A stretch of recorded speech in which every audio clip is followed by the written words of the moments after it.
오늘 적극적으로라는 제목으로 좀 말씀을 나누어 볼까 싶습니다. 우리가 룻을 지금 살펴보고 있는데요. 지난 시간에 우리가 봤던 내용이 무엇이었죠? 우리는 우리의 선대를 통해서 하나님의 은혜가 드러난다라는 사실을 확인했어요. 그냥 갑자기 하늘에서 하나님 은혜 이런 게 아니라요. 하나님의 은혜는 우리의 구체적인 어떤 선대들을 통해서 드러나는데요. 이렇게 우리가 선대를 베풀 수 있는 것, 사실 여러분들 아깝잖아요. 돈 많습니까? 시간 많아요? 에너지 많아요? 아니잖아요. 그럼에도 불구하고 우리가 선대를 베풀 수 있는 건 이유는 단 하나입니다. 가진 유무를 떠나서요, 우리가 하나님께 선대를 받기 때문입니다. 하나님은 누구든지 선대받기를 원하세요. 그래서 우리는 익숙하고 편한 사람을 넘어서서 낯선 사람들에게도 선대를 베푸는 자리, 그 자리까지도 나아갈 수 있어야 되는 것이죠. 여기에 우리의 불편함이 있는 겁니다. 이 말씀을 우리가 솔직하게 믿고 이 말씀을 받아들일 때 무조건 아멘, 할렐루야가 되는 것이 아니라 우리에게 불편함이 생기는 거예요. 내가 하나님께 선대받는 건 너무너무 좋죠. 싫은 사람 있어요? 내가 하나님께 선대를 받는 것에 대해서 너무 좋을 겁니다. 하지만 내가 원하지 않는 그 인간도 하나님께 선대받는 건 좀 불편해요. 그래서 이 지점에 우리가 고민이 되고, 이 고민은 불신앙이 아닙니다. 당연히 우리가 말씀 앞에서 말씀대로 살아간다면 누구나 할 수 있는 고민입니다. 그러나 이 고민의 여정 속에서 우리가 기억해야 할 것이 있어요. 뭡니까?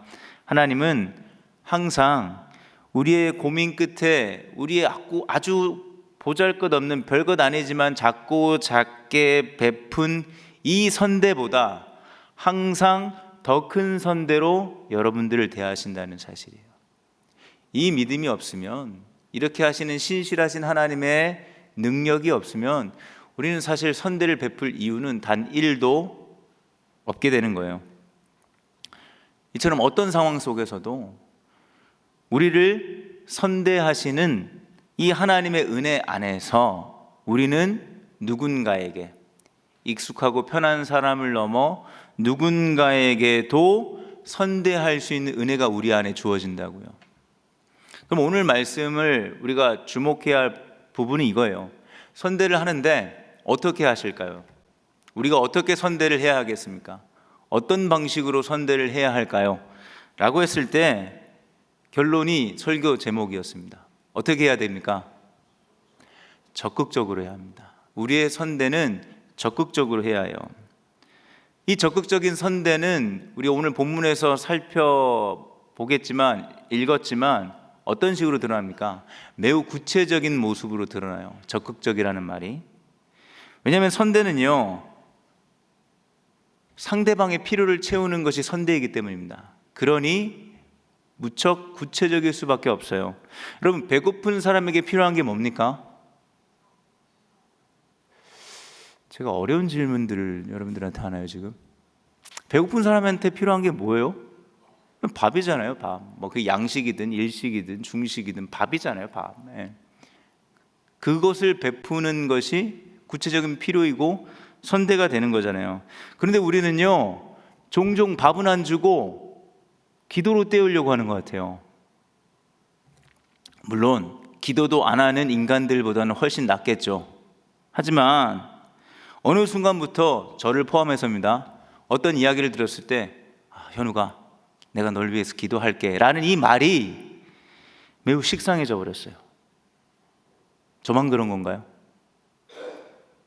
언제 밥 한번 먹자라는 이 말이요, 먹지는 않으면서 도대체 그 언제가 언제인지 모른 채 언제 밥 한번 먹자는 이 말이 그냥 예의상으로 하는 말이 되어버렸어요. 내가 너를 위해서 기도한다는 말처럼요. 슬프죠. 당연히 기도 중요하다는 거 여기 모르는 사람이 있겠습니까? 없지요. 그러나 진실한 기도는 기도하는 것으로만 끝나지 않고, 그것도 정말 귀합니다. 대부분은 그렇게 안 할 거잖아요. 아니었으면 좋겠지만 어쨌든 기도로만 끝나는 것이 아니라 진실한 기도는 어디로 가는 거예요? 우리의 손과 발이 구체적인 적극적인 선대하는 자리로 연결되는 건 그게 진실한 기도 아니겠어요? 배고픈데 우리 유성이 배고파하는데 밥 좀 주세요 라고 기도하고 그냥 끝나면 되겠습니까? 딱 봐도 한 5그릇은 먹어야 될 것 같은데 기도만 해서 되겠어요? 안 되잖아요. 그 5그릇 중에 1그릇은 내가 책임져야 되지 않겠습니까? 그게 선대예요, 여러분들. 구체적이고 적극적인 거. 14절을 보시면요, 룻이 이삭을 줍다가 어느덧 식사 때가 됐어요. 오전부터 열심히 이삭을 준 룻은요, 아마도 매우 배가 고팠을 겁니다. 이삭을 죽게 해준 것도 고마운데 사실 그것만 해도 베스트잖아요. 놀라운 일 아니겠습니까? 사사시대예요. 하나님의 말씀대로 행하지 않았던 시대에 말씀에 순종해서 보아스가 이삭을 죽게 해준다고요. 그것만으로도 대단한데 보아스는 지금 어떻게 하고 있죠? 오늘 본문에서 식사 시간이 되니까 자기들끼리만 자리를 옮겨서 밥을 먹습니까? 아니잖아요. 식탁 자리에 룻을 지금 초대하고 있습니다. 그것도 초대했는데 당신이 이방 여인이니까 저기 가서 따로 드세요 라고 이야기하지 않아요. 곡식 베는 자 곁에서 앉아서 볶은 곡식을 지금 함께 먹고 있습니다. 심지어 보아스는 이 동등한 자리에 앉아서 이방 여인 룻과 함께 식사를 하는데요, 이 장면에서는 사실 룻, 보아스, 일꾼들 그 어떤 사람들 사이에서 룻이 어떠한 소외나 차별을 당하는 모습을 우리가 볼 수 없습니다. 보아스는 그냥 다른 일꾼들처럼 똑같이 지금 떡 조각에, 그 당시 먹는 식생활 스타일이에요, 떡 조각에 식초 같은 시큼한 것을 찍어서 먹으라고 심지어 건네주고 있어요, 룻에게. 이처럼 보아스는요, 아무것도 없는 이 이방 과부를 무시하는 것이 아니라 동등한 자리에서 똑같은 음식을 함께 나눠 먹으며 룻의 배고픔을 채우고, 룻 너도 나와 똑같은 사람이다 라는 것을 보여주고 있다고요. 여기에 중요한 포인트가 있습니다, 여러분들. 우리가 왜 선대해야 될까요? 이미지 세탁하려고요? 왜 선대를 해야 합니까, 여러분들? 그것도 대충 소극적으로가 아닌 적극적으로 왜 선대를 해야 할까요? 우리가 선대하는 목적은 단 하나입니다. 어떤 차별이나 소외나 결핍이나 어려움이 없이요, 너나 나나 똑같은 사람으로 대접하기 위해서 우리는 선대해야 합니다. 다시 말씀드릴게요. 우리가 선대하는 이유는 단 하나예요. 내 위에 사람 없고 내 아래 사람 없는 거예요. 똑같은 사람 대접을 하기 위해서 우리는 선대해야 하는 것입니다. 왜 이렇게 해야 하나요? 우리 모두가 하나님의 형상대로 지음받았기 때문입니다. 그래서 사람은 누구나, 여기서 누구나, 이 안에서도 누구나, 어떤 사람들이 있어요, 이 안에. 잘생긴 사람도 있고요. 동의 안 되나 보네요. 잘생긴 사람도 어쨌든 어딘가 있습니다. 그리고 성실하게 생긴 사람도 있고요. 돈이 많은 사람도 있을 거고, 상대적으로 없는 사람도 있을 거고, 공부를 잘하는 사람도 있을 거고, 암만 노력해도 공부가 친해지지 않는 친구들도 있을 거고, 직장인도 있을 거고, 열심히 취업을 준비하는 친구들도 있을 거고, 연인도 있을 거고, 모쏠도 모태신앙으로 부족해서 모태 솔로인 사람도 있을 겁니다. 앞에 어떤 수식어가 붙든 간에 다양한 사람들이 새벽 이슬 공동체라는 이름으로 지금 모여 있거든요. 그러나 어떤 수식어가 붙든 상관없이 우리 모두는 소중한 거예요. 근데 그 소중한 게 너는 소중해, 너는 소중해, 너는 하나님의 형상으로 지음받았어, 우리는 하나님의 자녀, 주 사랑 안에 우리 거할 때 우리는 이렇게 노래를 부르는 것도 중요하겠지만, 이 소중함을 확인하는 자리는 선대를 주고받는 자리에서 확인되는 거예요. 그런데 죄로 망가진 우리가 사는 세상은 어떻습니까? 누구나 소중합니까? 아니잖아요. 사람들 사이에서 누군가 더 소중하거나 누군가는 덜 소중하거나, 어떤 사람은 아예 소중하지 않습니다. 그냥 투명 인간이 되는 사회를 우리가 살고 있어요. 이런 세상에서 선대는요, 곧 복음이 되는 거예요, 여러분들. 기쁜 소식. 선대의 목적이 뭐기 때문이요? 상대의 필요를 채워주는 아주 구체적이고 매우 적극적인 이러한 선대를 통해서 너가, 내가, 우리가 얼마나 소중한 존재임을 확인하는 자리가 선대이고 이 시대에 가장 필요한 복음의 메시지가 아닌가 싶습니다. 하지만 우리는 얼마든지 다른 목적으로도 선대할 수 있습니다. 여러분들 사랑과 동정의 차이를 아시나요? 사랑은요, 다른 의도가 없어요. 다른 의도 없이 그냥 아낌없이 주고 더 주지 못해서 미안함이 있을 뿐입니다. 동정은 뭐예요? 동정도 겉으로는 똑같아요. 겉으로 봤을 때는 사랑과 별 차이는 없지만 다른 의도가 숨겨져 있죠. 어떤 의도입니까? 잘해주면서 내가 너보다 낫다는 것을 확인하거나 사람들로부터 나는 꽤 괜찮은 사람임을 인정받거나 칭찬받기 위해 이 일들을 할 수 있어요. 근데 선대는요, 사랑이지 동정은 아닙니다. 지금 여러분들이 혹 선대를 누군가에게 베풀고 있다면 여러분 스스로에게 물어보세요. 여러분들이 하는 선대가 사랑입니까? 동정입니까? 적어도 하나님과 본인 자신은 알고 있습니다. 그래서 우리가 어떤 의도로, 어떤 목적으로, 어떤 방향으로 적극적인 선대를 해야 하는지 오늘 이 시간 좀 자기 자신을 좀 돌아볼 수 있었으면 좋겠어요. 보아스의 이런 적극적인 선대의 모습은 지금 우리가 읽은 본문 다른 장면에서도 지금 드러나는데요. 우리 15절, 16절 말씀 한번 같이 읽어볼까요? 한번 띄워주십시오. 같이 읽어봅시다. 시작.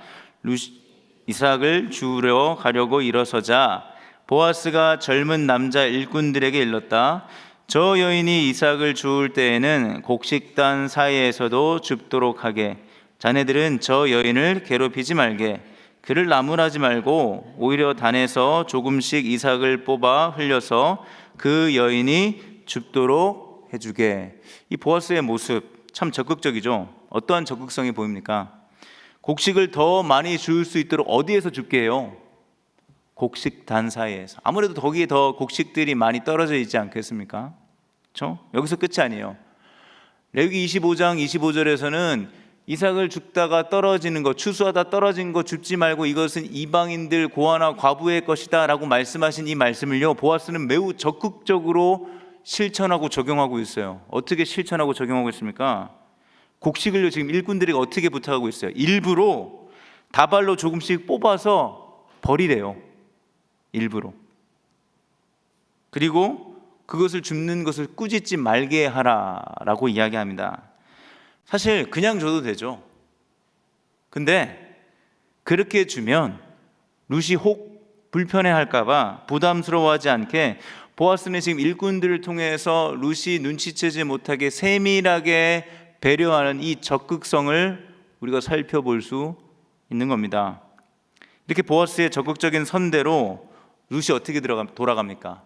매우 풍족하게 돌아가는 거예요. 풍족하게. 17절에 룻이 하루에 주운 곡식의 양이 한 에바쯤 된다라고 이야기하는데요. 한 에바는 약 22리터, 킬로그램으로 하면 17kg입니다. 꽤 많은 양이죠. 이 정도 양은요, 하루 벌어 하루 먹는 양을 넘어서는 거예요. 적어도 며칠을 배부르게 풍족하게 먹을 수 있는 양을 지금 얻어서 보아스의 적극적인 선대로 얻어가는 겁니다. 이렇게 보아스가 보여준 이 적극적인 선대는 계산적이지 않습니다. 이런 일들을 통해서 무엇을 룻에게 얻으려고 하는 선대가 아니라는 사실이에요. 계산적이라고 이야기하면 단 하나의 계산만 있을 뿐입니다. 어떤 계산이겠습니까? 상대방이 풍성하게 선대의 혜택을 누리는 것. 그래서 아무것도 없는 이방 여인, 과부잖아요. 그 당시에는 사람 취급을 제대로 받을 수 없는 계층이었습니다. 그러나 이 풍성한 선대를 통해서 아무것도 없는 이 이방 여자 과부라 할지라도 사람답게 살 수 있게 하는 계산만 있을 뿐이에요.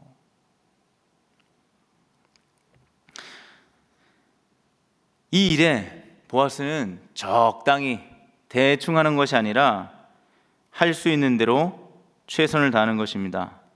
우리가 선대를 베풀 때 상대의 반응을 기대하면서 하면 은혜가 될 때가 많을까요? 실망할 때가 많을까요?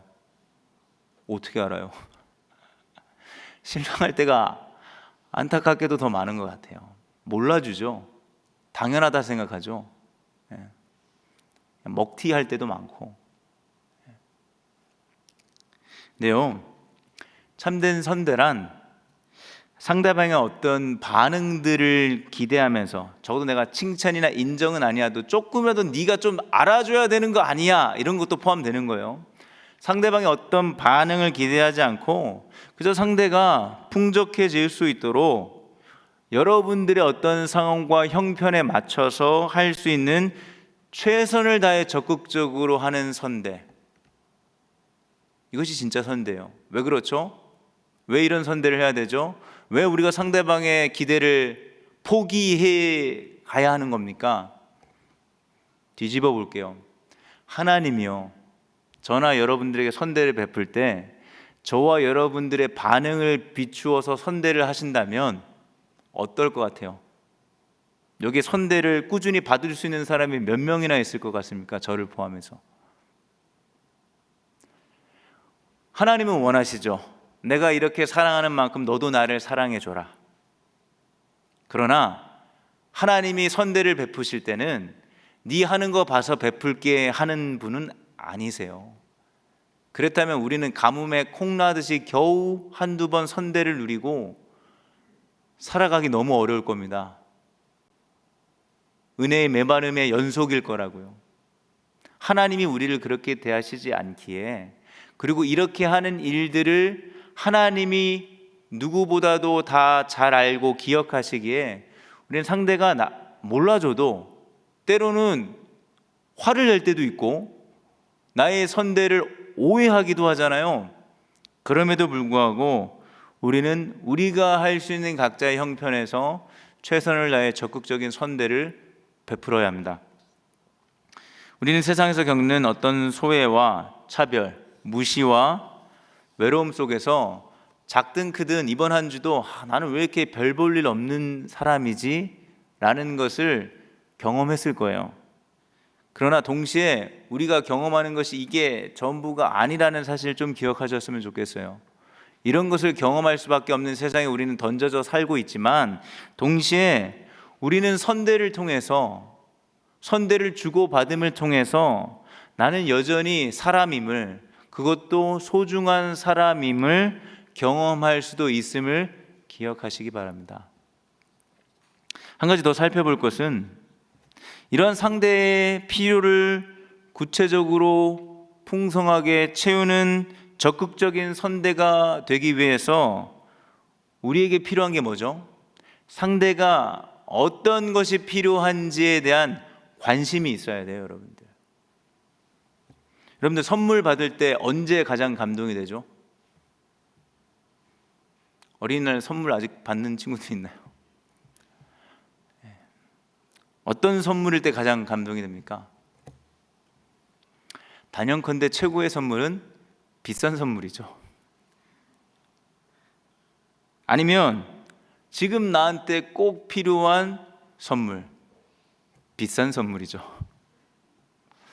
나에게 꼭 필요한 것을 사실 선물하려면 그 사람에 대한 관심이 없으면 꼭 필요한 것이 무엇인지 모르기 때문에 선물할 수 없잖아요. 사실 선물도 선물이지만 우리가 선물을 받았을 때의 감동은 뭐죠? 나를 이렇게까지 생각해 주는 것에 대한 감동, 감사잖아요. 안 그렇습니까? 물론 그 필요한 선물이 비싼 선물일 때는 최고겠죠. 어쨌든 우리가 누군가의 필요를 확인하기 위해서는, 알아가기 위해서는요, 관심이 필요한데 이 관심을 갖기 위해서는 많은 시간과 노력과 에너지가 들어가요. 그냥 딱 봤을 때 딱 나오는 게 아니라고요, 여러분들. 그나마 여러분들이랑 비슷한 성향을 가진 사람이라면 관심을 갖기라도 쉽죠. 근데 나랑 성향이 다른 사람을 관심 가지려면 어때요? 쉽습니까? 해보세요. 하기 싫어요. 어렵고 짜증나고 힘듭니다. 예를 들어 목장 예를 한번 들어보죠. 외향적인 목자와 내향적인 목원이 있다고 생각해 보세요. 목자는 어떻게든 친해지기 위해서, 그게 뭐 왜 친해지는 겁니까? 관심을 가져서 그 사람의 필요, 선대를 채우기 위해서는 친해져야 될 거 아니에요. 뭣도 모르는데 무슨 선대입니까? 그래서 애쓰죠. 열심히 노력할 겁니다. 그러나 생각보다 친해지는 게 쉽지 않아요, 여러분들. 외부적으로 다른 사람들과의 관계 속에서 에너지를 충전하는 이런 외향적인 사람과 내부적으로 혼자 에너지를 충전하는 사람이 만나서 깊은 관계를 맺는다는 게 이게 쉬운 일이 아니에요. 또한 여러분들 한 사람에게 관심을 갖는 에너지가 많이 든다고 했잖아요. 근데 내가 가진 에너지는 지극히 제한적이에요. 그런데 각 목원이, 적어도 목자가 케어해야 할 사람들이 적어도 한 7, 8명은 되는 거 아니겠습니까? 그런 사람들 한 사람 한 사람을 내가 관심을 갖는다, 쉽지 않죠. 하다가 뭐가 옵니까? 은혜가 오는 게 아니라 탈진이 오죠. 번아웃이 오잖아요. 그래서 제가 오늘은 조금 마음을 굳게 먹고 여러분들에게 부탁 하나 하겠습니다. 목자든 누구든, 저도 마찬가지입니다. 누군가가 여러분에게 관심을 보일 때 한 발자국만 좀 앞으로 나와주세요. 달려오라는 말 안 하겠습니다. 부담스러워요, 저도. 근데 관심을 가지면 한 발자국 정도는 반응해 주시라고요. 인간이라면, 여러분들이 사람이라면 그 정도는 해야 되지 않겠습니까? 세상 사람들도 그 정도는 하잖아요. 기브 앤 테이크 식으로. 근데 여러분들 왜 그런 거예요? 더 얘기하고 싶지만 참겠습니다. 여러분, 내 입에 맞는, 내 입맛에 맞는 완벽한 남친, 여친 그런 거 있습니까? 이 세상에 그런 게 어디 있어요? 내 입맛에 나에게 너무나 맞는 남편, 아내 있습니까? 있습니다. 제 아내가 그렇습니다.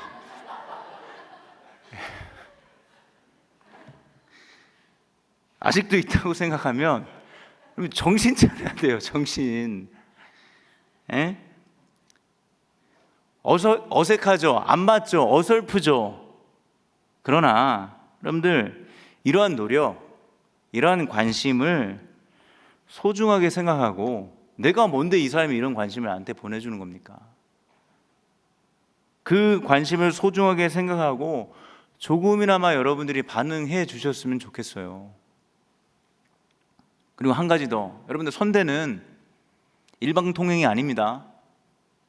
쌍방이에요. 쌍방. 목원은 항상 목자에게 선대받는 사람들이 아니라고요.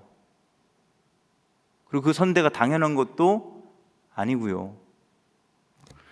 때론 목원이 쌍방이니까 목자에게 좀 관심을 가지고 목자의 필요에 여러분들이 좀 반응해 보면 어떨까요? 목원이 목자에게 조금 적극적인 선대를 해보면 어떨까요? 요즘은 잘 즐겨 부르지 않지만 우리는 사랑받기 위해 태어난 사람이잖아요. 근데 동시에 우리는 사랑을 주기 위해 태어난 사람이기도 하다는 사실 좀 잊지 않았으면 좋겠습니다. 그런 의미에서 말씀을 정리합니다. 우리는요, 누구나 소중하다라는 말 많이 하죠.